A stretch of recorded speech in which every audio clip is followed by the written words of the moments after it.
Electric के CEO के साथ बैठक, पीएम ने की तकनीकी संचालन की बात। हरियाणा दौरे पर अमित शाह ने कांग्रेस पर कसा तंज, कहा कांग्रेस ने दलितों का अपमान किया। दिल्ली की नई सीएम आतिशी ने संभाला कार्यभार, 21 सितंबर को ली थी मंत्री पद की शपथ। श्रीनगर का कांग्रेस में सांसद राहुल गांधी का बड़ा बयान, कहा हम चाहते हैं कि आपको जल्द से जल्द अपना राज्य का दर्जा वापस मिले। जम्मू कश्मीर में नेशनल कॉन्फ्रेंस के अध्यक्ष फारूक अब्दुल्ला ने दिया बयान, अनुच्छेद 370 पर बोले फारूक अब्दुल्ला। नमस्कार, मैं गौरी वर्मा, आप सभी का स्वागत है। देख रहे हैं आप आज की खबर। प्रधानमंत्री नरेंद्र मोदी ने प्रमुख अमेरिकी टेक कंपनियों के सीईओ के साथ एक राउंड टेबल बैठक में भाग लिया। इस दौरान उन्होंने भारत की विकास संभावनाओं पर जोर दिया और विभिन्न क्षेत्रों में द्विपक्षीय सहयोग को बढ़ावा देने के लिए कई पहलुओं पर चर्चा की। पीएम ने कहा 21वीं सदी में तकनीक संचालित है, ऐसे वक्त में सिर्फ तकनीक और लोकतंत्र का संतुलन बेहद जरूरी है, क्योंकि लोकतांत्रिक मूल्य और तकनीकी का मेल मानव कल्याण की गारंटी देता है।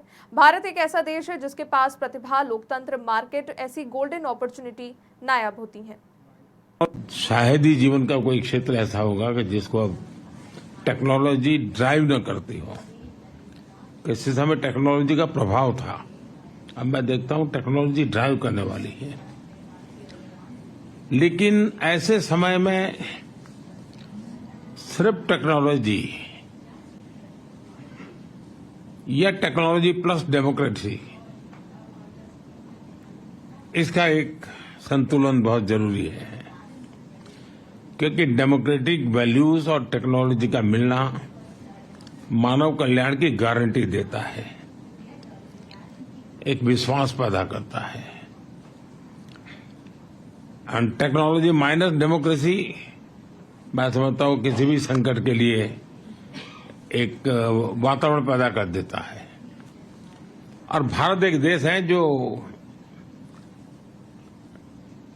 जिसके पास टैलेंट भी है, डेमोक्रेसी भी है, मार्केट भी है, और ऐसी गोल्डन अपॉर्चुनिटी मैं समझता हूं बहुत रेयर होती है जो आज भारत के पास उपलब्ध है। और आप में से बहुत एक लोग हैं जिनका भारत से के साथ निकटता रही है, आपका अनुभव भी रहा है, और आपने ग्लोबल लेवल पे कई जगह पे काम किया है और भारत में भी काम किया है, तो आपका। केंद्रीय गृह मंत्री अमित शाह ने टोहाना विधानसभा में एक रैली को संबोधित करते हुए भाजपा सरकार की विकास उपलब्धियों का जोरदार बखान किया। इस दौरान उन्होंने कांग्रेस पार्टी की नीतियों पर तीखी आलोचना की। कहा कांग्रेस ने हर वक्त दलित नेताओं का अपमान किया, चाहे वो डॉक्टर अशोक तंवर हो या फिर कुमारी शैलजा। BR अम्बेडकर को कांग्रेस के सत्ता में रहने तक भारत रत्न नहीं दिया गया। भाजपा ने BR अम्बेडकर के सम्मान में पंच तीर्थ की स्थापना की और संविधान दिवस घोषित किया है। हमेशा से दलित नेताओं का अपमान करने का काम कांग्रेस पार्टी ने किया, चाहे डॉक्टर अशोक तंवर हो, चाहे बहन कुमारी शैलजा हो, सबका अपमान कांग्रेस ने किया है। और आंबेडकर जी, जब तक कांग्रेस की सरकार नहीं गई, बाबा आंबेडकर को भारत रत्न नहीं मिला। और भारतीय जनता पार्टी ने 5 तीर्थ आंबेडकर जी के लिए बनाए और संविधान दिन मनाने की घोषणा। दिल्ली की नई सीएम आतिशी ने मुख्यमंत्री पद का कार्यभार संभाला। इस दौरान उन्होंने कहा कि अरविंद केजरीवाल के लिए कुर्सी खाली है और उनका इंतजार रहेगा। साथ ही सीएम आतिशी ने कहा आज मेरे मन में भी वही व्यथा है जैसे भगवान राम जी के वनवास जाने पर भरत जी के मन में थी। उन्होंने भगवान राम की खड़ाऊ रखकर शासन चलाया था। भगवान राम हम सभी के आदर्श हैं और केजरीवाल जी ने उनके दिखाए मार्ग पर चलते हुए दिल्ली वालों की सेवा की और मर्यादा का पालन करते हुए सीएम पद से इस्तीफा दे दिया। लोकसभा में विपक्ष के नेता और कांग्रेस सांसद राहुल गांधी ने श्रीनगर में सार्वजनिक रैली को संबोधित किया।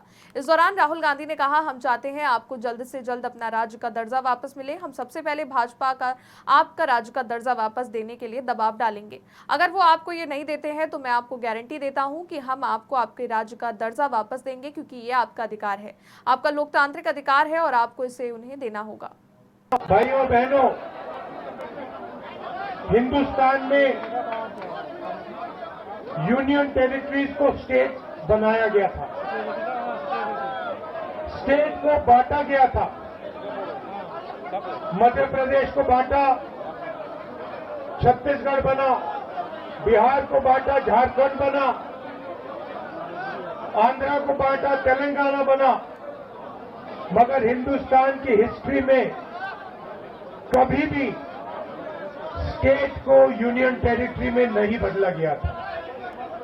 पहली बार एक स्टेट के लोगों से उनका हक छीनकर उन्हें यूनियन टेरिटरी में बदला गया था। ये आपके साथ हुआ है और ये आपके साथ अन्याय हुआ है। आपका जो लोकतंत्र है, आपकी लोकतंत्र का जो हक है, वो आपसे छीना गया।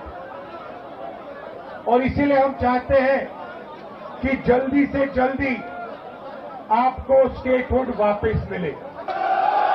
और मैं आपको गारंटी करके दे रहा हूं, मैं बता रहा हूं, सबसे पहले बीजेपी पर हम दबाव डालेंगे, प्रेशर डालेंगे कि आपको फिर से अपना स्टेटहुड वापस दें। और अगर ये आपको स्टेटहुड वापस नहीं देंगे तो मैं आपको गारंटी करके कह रहा हूं, हम आपको आपका स्टेटहुड वापस देंगे। क्योंकि ये आपका हक है, ये आपका लोकतांत्रिक हक है।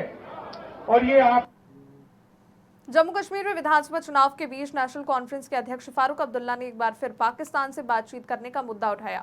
फारूक अब्दुल्ला ने कहा कि अनुच्छेद 370 के हटने के बाद हमारी जमीनें, नौकरियां हमसे छीनी जा रही हैं। दूसरे राज्यों के लोगों को यहाँ नौकरियां मिल रही हैं।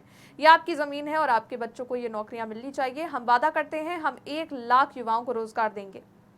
हमने कानून बनाया उस वक्त, यही कानून 370 में तब्दील हुआ।